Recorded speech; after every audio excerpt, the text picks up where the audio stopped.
گناہوں کی وجہ سے چربی حرام کر دی. اس کا مطلب گوشت سے ہٹ کے چربی میں کیا ہے؟ کچھ الگ ہے. حرام نعمت ہوتی ہے یا مصیبتیں حرام ہوتی ہیں گناہوں میں، گناہوں کے سزا کے طور پہ؟ بھائی دیکھو، آپ کو میں سزا دینا چاہتا ہوں. میں نے کہا آپ نے چوری کی ہے، سزا یہ ہے کہ آپ گٹکا نہیں کھاؤ گے. آپ کہو گے چلو یار اس بہانے میرا گٹکا کیا ہوگا، چھوڑ جائے گا. یا سزا یہ ہے کہ اب آپ زہر نہیں کھا سکتے کبھی بھی، گٹکے سے اور آسان مثال. اب سزا یہ ہے کہ آپ نزلے میں ٹھنڈا پانی نہیں پیو گے. کہے گا یہ سزا نہیں، یہ تو میرے لیے کیا ہے؟ نعمت ہے.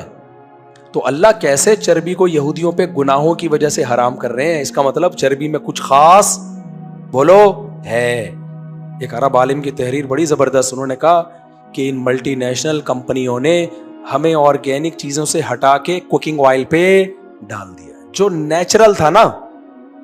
اب گوشت میں چربی کیوں ہوتی ہے پتہ ہے؟ تاکہ اسی سالن میں اسی کا سالن بنے گا. میں گاؤں میں تھا، وہاں میں نے دیکھا کہ دمبا بناتے ہیں، بڑا مزے کا ہوتا ہے، کوکنگ آئل ہے ہی نہیں. میں نے کہا پکا کس آئل میں رہے ہو؟ جا کے دیکھا وہی دمبے کی چربی میں ہی پک رہا. اتنا مزیدار، پیٹ بھی نہیں خراب ہوتا تھا.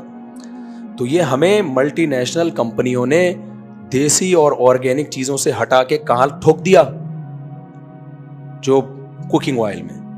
تو اس لیے اپنے بچوں کو چربی کی عادت ڈالو، ٹیسٹ بھی اب چربی ایسے نہیں کھانا شروع کر دو، یعنی چربی میں کھانا پکاؤ. اگر ورزش کر رہے ہو تو پھر ایسے بھی کھا سکتے ہو. باقی یہ کہ ہر چیز کی زیادتی نقصان دیتی ہے. اگر آپ سارا دن پڑے رہتے ہو، چربی پھوڑتے رہتے ہو، ہلتے جلتے ہو نہیں، تو پھر تو ظاہر ہے روٹی بھی کھاؤ گے نقصان دے گی، پھر تو خربوزہ بھی کھاؤ گے کیا ہوگا؟ وہ پھر چربی کا قصور نہیں ہے، وہ آپ کے لائف اسٹائل کا قصور ہے. لیکن آپ کسی ماہر ڈاکٹر سے پوچھو جس کی ریسرچ بھی ہو. ہر ڈاکٹر کی ہر چیز میں ریسرچ نہیں ہوتی. وہ آپ کو بتائے گا چربی کھانے سے چہرے پہ کیا فریشنس آتی ہے اور اسکن کتنی اچھی ہوتی ہے، بال کتنے اچھے ہو جاتے ہیں. تو اگر یہ چربی میں ہی گوشت پکا کے کھانے کی عادت ڈالو.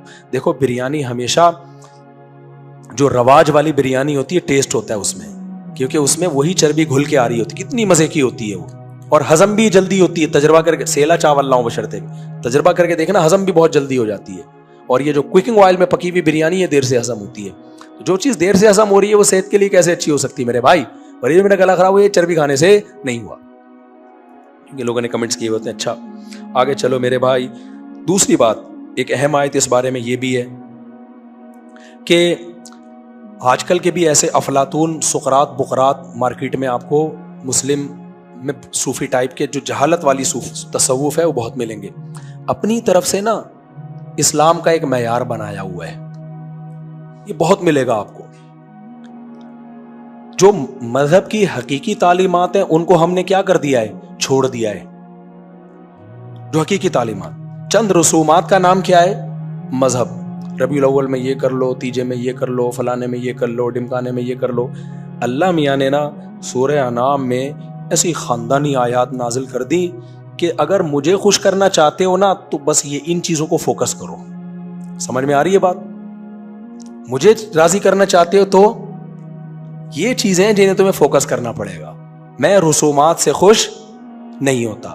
مشرکین نے حضرت ابراہیم علیہ السلام کے دین پر عمل کرتے تھے، اس کو بگاڑ دیا تھا، بیڑا غرق کر دیا تھا اس دین کا. اپنی طرف سے چیزوں اس میں ایڈ کر کے اضافے لگائے ہوئے تھے. ہم یہ نہیں کر سکتے، یہ نہیں کھا سکتے، وہ نہیں پہن سکتے، یوں نہیں. ابے بھائی کس نے کہا یوں نہیں کھا سکتے؟ خام خا کے معیار بنا، آج بھی بنایا ہوا ہے نا لوگوں نے. کسی بزرگ کے پاس اچھی گاڑی دیکھیں گے، یہ کیا کھا رہے ہیں، گولا کنڈا کیوں کھا رہے ہیں، یہ جہاز میں کیوں گھوم رہے ہیں، بزنس کلاس میں کیوں گھوم رہے ہیں، یہ کام کیوں کر رہے ہیں، یہ کام کیوں کر رہے ہیں، یہ 4 شادیاں کیوں کر رہے ہیں. اب اپنی ٹرک بھی میں پوری کر دوں نا تو مجھے بھی تو اعتراضات کرتے ہیں، یہ کیوں کر رہے ہیں، یہ کیوں کر رہے ہیں، یہ ہنس کیوں رہے ہیں. اللہ میاں نے، یہ مشرکین کا بھی تھا کچھ ایسا، خام خواہ کے کچھ چیزوں کو حرام کیا ہوا تھا انہوں نے. بیت اللہ کا طواف کپڑے پہن کے نہیں کرتے تھے. کہہ رہے جن کپڑوں میں ہم گناہ کرتے ہیں انہی کپڑوں میں اللہ کے گھر پہ جائیں، یہ تو غلط ہو جائے گا. تو وہی تقویٰ ہو گیا جو کتا ٹانگ اٹھا کے پیشاب کر رہا ہے کہ چھینٹیں نہ پڑ جائیں. ابے اس سے چھینٹیں تو پھر بھی پڑیں گی، وہ ڈائریکٹ دھار جائی ٹانگ کی طرف رہی ہوتی ہے اس سے بعض دفعہ. تو مشرکین نے نہیں، آج بھی ہے یہ مذہبی، بعض جو گمراہ قسم کے مذہبی اسکالر ہیں خود بخود چیزیں بنائی ہوئی ہیں. تو اللہ نے یہ آیت خوب سورہ انعام کی اچھی طرح سمجھے. اللہ نے فرمایا قل تعالوا، اے نبی ان سے کہہ دیجیے آؤ. جیسے کوئی کنفیوژن میں ہوتا ہے نا کہ بھئی اللہ کن چیزوں سے خوش ہوتا ہے، اسلام ہم سے کیا چاہتا ہے، تو اے نبی آپ ان سے کہہ دیجیے آؤ میں تمہیں بتاتا ہوں. کیا انداز ہے قرآن کا سمجھا. ابے ادھر آ میں تجھے سمجھاتا ہوں یار.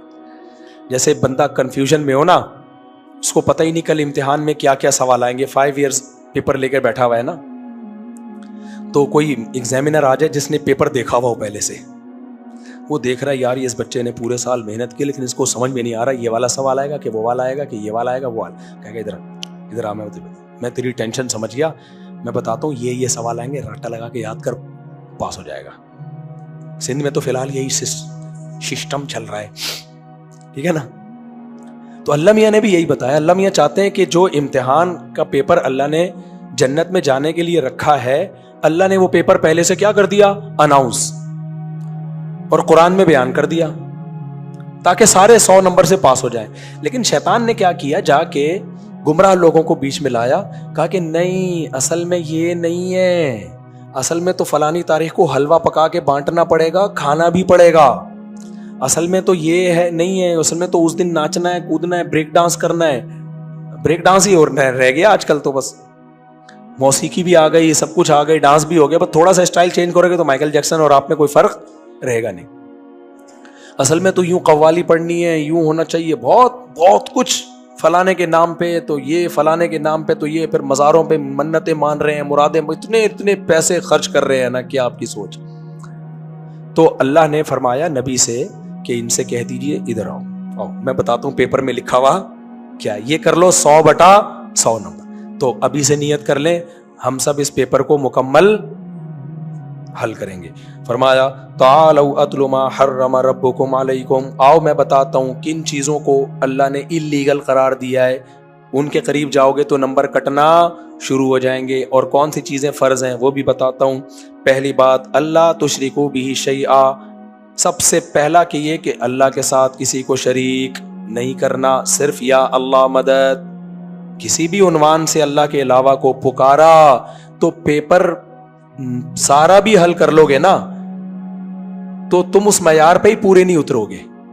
دیکھو ایک آدمی انٹر کا پیپر دینے کے لیے جا رہا ہے، میٹرک کیا ہوا نہیں اس نے، تو اس کو تو گھسنے ہی نہیں دیا جائے گا چاہے پورا پیپر آتا ہو. تو اللہ کہہ رہے ہیں جو میں نے جنت میں داخلے کا پیپر دیا ہے اس کو حل کرنے کے لیے، انٹری کے لیے پہلی شرط ہے توحید پرستو، مشرک کا کوئی نیک عمل اللہ کے ہاں قبول نہیں ہے. تو شرک اپنی زندگیوں سے کیا کر دو میرے بھائی، بولو نکال دو. اللہ تشرکوا بہ شیئا. دوسری بات وبالوالدین احسانا، کیا عظیم حکم ہے یار، کتنے جلال والی آیت ہے یہ. اور اللہ کے بعد سب سے پہلا سوال کس کے بارے میں ہے، والدین. یار کتنا بڑا حق اللہ نے بتا دیا، اور ایک جگہ نہیں کتنی جگہوں پہ. خیر مسلموں کے ہاں والدین کا نمبر بہت پیچھے ہے. جاپان والے کہتے ہیں والدین سب سے لاسٹ میں، امریکہ والے کہتے ہیں والدین سب سے لاسٹ میں. بلکہ والدین کا اپنی اولاد سے زبردستی خدمت لینا ہیومن رائٹس کے خلاف کر دیا انہوں نے. جاپان میں بچہ جب 18 سال کا ہونا، وہ بچہ جس کو ماں باپ نے پالا ہے 18 سال کے بعد ٹاٹا کر کے ماں کو چھوڑ کے چلا جاتا ہے. وہ ماں کو پوچھنے کا حق بولو نہیں. اگر وہ 10 سال بھی ماں کو نہ پوچھے، سلام بھی نہ کرے، ماں کورٹ میں کیس نہیں کر سکتی کہ میں نے اس بچے کو 18 سال تک کا کھلا پلا کے بڑا کیا، اب اس نے 10 سال میں ایک دفعہ بھی مجھے خیریت نہیں پوچھی. کسی کورٹ میں وہ مقدمہ بولو، یار گلا میرا خراب ہے بول آپ نہیں رہے، نہیں سنا جائے گا. کبھی سنا امریکہ میں کیس ہوا ہو، باپ نے اولاد کے خلاف کیا ہو، 18 سال ہو گئے 20 سال ہو گئے، اس نے آج تک کبھی پوچھا نہیں مجھے؟ نہیں ہے بھائی. اگر کوئی بوڑھا گھر میں پڑا ہوا ہے، وہ ایمبولنس کو بلا رہا ہے، ایمبولنس نہیں آئے گی، ایمبولنس کے خلاف کیس کر سکتا ہے. وہ بچے کو بلائے گا، بچہ نہیں آیا، بچے کے خلاف کیس نہیں کر سکتا. تو اللہ کو پتا تھا یہ دنیا مادہ پرست ہے، جو سب سے بڑے محسن ہے پہلے اللہ کو یہ اپنی ڈکشنری سے نکالیں گے، نکال دیا. اللہ کا کوئی حقوق ہے دنیا میں کہیں بھی؟ ختم. اسلام نے دیا اللہ کا حق. اسلام چور کا ہاتھ کاٹنے کا حکم دیتا ہے، یہ کس کا حق ہے؟ اللہ کا. یہی وجہ ہے کہ جو معاف کر دے نا پھر بھی ہاتھ کٹے گا چور کا، کیونکہ اللہ کہتے ہیں میرا حق ہے. نہیں آئی میرا خیال ہے بات. دیکھو زید کو کیوں چور بناؤں؟ تو زید کوئی بیٹھا ہوا ہے, آپ کا نام ہے زید. ایک آدمی نے دوسرے آدمی کی چوری کی اور کیس لے گیا کورٹ میں اور کہا اس نے چوری کی ہے, گواہوں سے ثابت کر دیا. جب ہو گیا ثابت, اب کورٹ فیصلہ سنا دے کہ اس کا ہاتھ کٹے گا. اب یہ کہتا ہے سر میں ہاتھ نہیں کٹوانا چاہتا. کورٹ کہے گی یہ لا کس کا ہے بھائی؟ اللہ کا حق ہے, ہاتھ کاٹنا پڑے گا. تو اسلامی حکومت ہوگی نا, اس میں اللہ کے بھی رائٹس ہیں. تبھی تو نبی نے فرمایا تھا اگر میری بیٹی فاطمہ بھی چوری کرتی میں اس کا بھی ہاتھ کاٹتا. کیوں؟ یہ رائٹ کس کا ہے؟ نہیں کریں گے اللہ نہیں چھوڑے گا. تبھی قرآن کہتا ہے جو شخص زنا کرے, لڑکا ہو یا لڑکی, کمارا ہو, تو 100 کوڑے مارو. اب انسان کو ترس آتا ہے, یار غلطی ہو گئی معاف کر دیں. اللہ کہتے ہیں نہیں, لا تأخذکم بہما رأفۃ فی دین اللہ, اللہ کا دین جاری کرتے ہوئے نرمی نہیں آنی چاہیے. ان کنتم تؤمنون باللہ والیوم الآخر, اگر آخرت کے حساب کا ڈر ہے تمہیں, کیونکہ آج اگر تم ان کو چھوڑ دو گے کل اللہ پھر 200 کوڑے مارے گا تمہیں. ہم بکرا ذبح کرتے ہیں, کتنے بزرگوں کے واقعات ہیں, سال بھر جانور کو پالا, بہت واقعات ہیں بزرگوں کے. یہ جو ہندو لوگ کہتے ہیں نا مسلمانوں کا دل سخت ہوتا ہے بکرا ذبح کرتے ہوئے, ان کو ترس نہیں آتا, نا نا نا نا, پلے ہوئے جانور کو کاٹتے ہوئے آج بھی لوگ روتے ہیں. اور بڑے بڑے بزرگوں کے واقعات ہیں کہ جب وہ اپنا پالا ہوا جانور کاٹ رہے تھے آنکھوں سے آنسو بہ رہے تھے.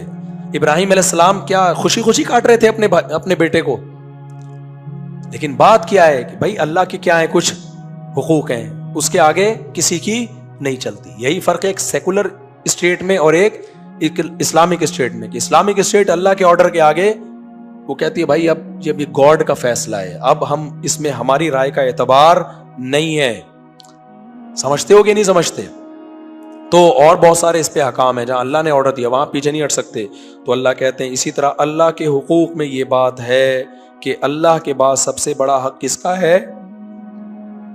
وَبِالْوَالِدَيْنِ إِحْسَانًا, اور والدین کے ساتھ اللہ نے معروفہ بھی کہا اور احسان بھی کہا. معروف سے اوپر کی چیز کیا ہے؟ احسان, ایکسیلنسی پیدا کرنا کسی چیز میں. اللہ کہہ رہے ہیں وَلَا تَقْرَبُوا الْفَوَاحِشَ مَا ظَهَرَ مِنْهَا وَمَا بَطَنَ, بے حیائی چاہے کھلی ہوئی ہو چھپی ہوئی ہو اس کے قریب مت جاؤ. وَلَا تَقْتُلُوا النَّفْسَ الَّتِي حَرَّمَ اللَّهُ إِلَّا بِالْحَقِّ, کسی انسانی جان کو ناحق قتل مت کرو. تمام علماء کا اجماع ہے کہ اس میں اپنی جان بھی داخل ہے. کیسی مجبوری ہو آپ کے لیے نہ کسی غیر مسلم کا قتل حلال ہے.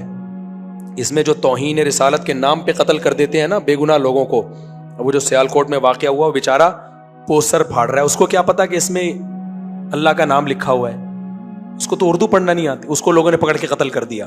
یہ سب اسی میں داخل ہے کہ ناحق جب تک اللہ نے قتل کی صراحتاً اجازت نہ دی ہو اس وقت تک کسی, اور اس میں اللہ نے مسلمان نہیں کہا, نفس کسی انسانی جان اس کو آپ بلا وجہ قتل نہیں کر سکتے. اور دوسری حدیثوں سے پتہ چلتا ہے بلا وجہ جانور کا قتل بھی حرام ہے. سمجھ رہے ہو؟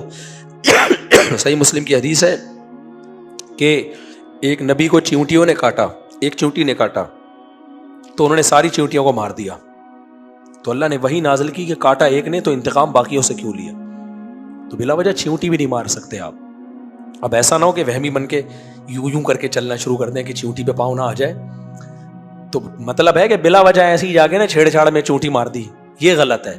باقی پاؤں کے نیچے آ رہی ہیں آتی رہیں, یا گھر میں چیونٹیاں زیادہ ہو گئی ہیں تو گھر تو آپ نے اپنے لیے رکھا تھا نا, چیونٹیوں کے لیے تھوڑی رکھا تھا. تو اس جیسے گھر میں کتا گھسا ہے اور آگے بیٹھ جائے, جا ہی نہیں رہا تو مارنا پڑے گا اس کو. تو اسی طرح چیونٹیاں کیڑے مکوڑے تو فنائل وغیرہ لگ کے مار سکتے ہیں ان کو, وہ تو آپ کا گھر ہے نا.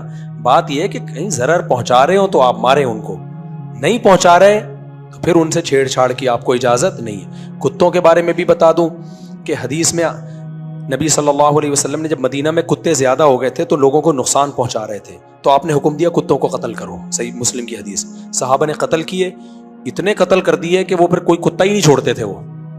تو نبی نے فرمایا ما لکم وللکلاب, تمہیں کتوں سے کیا ہو گیا, کیا دشمنی ہو گئی, یہ بھی اللہ کی مخلوق ہے, رہنے دو. تو پھر آپ نے قتل کرنے سے, کتوں کے قتل کرنے سے بھی صحابہ کو روک دیا, کیونکہ کتے کو بھی زندہ رہنے کا حق ہے جیسے انسانوں کو. تو یہ اعتدال ہے. ہاں جب اتنے زیادہ ہو جائیں جیسے کہ کراچی میں ہو گئے ہیں کہ آپ کتوں کو قتل نہیں کر رہے لیکن کتے آپ کو کیا کر رہے ہیں, قتل کر رہے ہیں صبح شام, پھر ان کو قتل کرنا لازم ہے. تو گورنمنٹ کی ذمہ داری ہے کہ ایم سی والے ہمیشہ سے مارتے تھے, اب مارنا انہوں نے چھوڑ دیا. تو بلا وجہ کسی جانور کو بھی نہیں مارا جائے گا.